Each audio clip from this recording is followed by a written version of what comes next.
The situation with the girls really stirred me, so much so that I felt the need that I must do something in our community. I mean, can you really believe that girls are not aware that they can actually get pregnant during their menstrual age? When these girls are in their menstruation time, they don't have pads. I mean, this to me is unbelievable. So we find that many girls still fear to tell their parents or share with their teachers or share with some guardian about the experiences that they're having during this menstrual period time. WATP wants to mobilize, we want to empower, we want to influence inclusive change for these teenage girls. So we want to change their lives as best as we can, especially because we recognize that they are living in poverty. So in essence, the most tangible thing that we can do is to get these girls pads.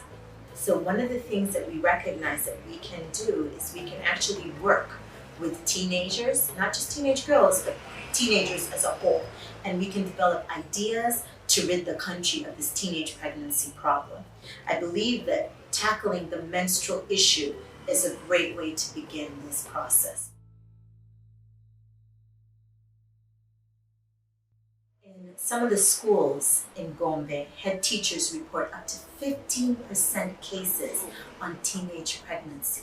Local council members report that up to 2% cases are shown that relate to teenage pregnancy, and I'm so sure that that number is probably higher. The pain is that all these girls eventually do drop out of school for reasons that are really completely in the control of us as responsible citizens. So when our team went to Gombe and they did their needs assessment in the community, they actually interacted with 350 girls in the Gombe community, spanning over 7 schools.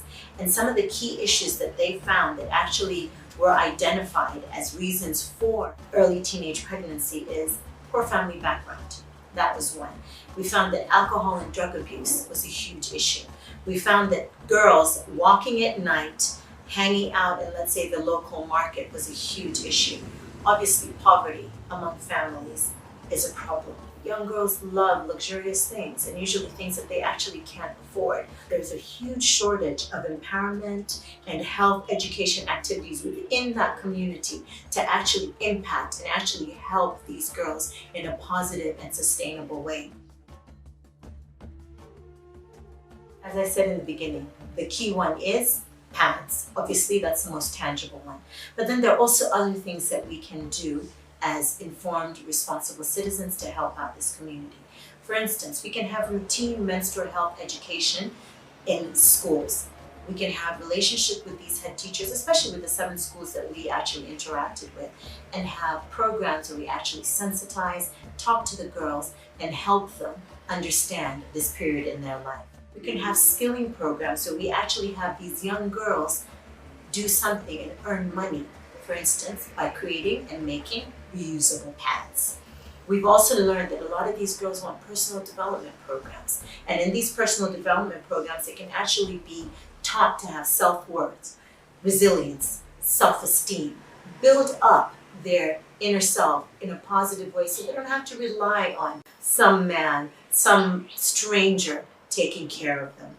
And then finally, we want to really focus on young peer learning programs. What do I mean by that? In other words, we want to engage these teenage girls and even girls that are as young from P5, P6, P7, going into secondary school through these programs that actually help them actively get involved with training others. My motivation for doing this is that I'm interested in working with young people to create and build ideas and initiatives that prevent teenage pregnancy.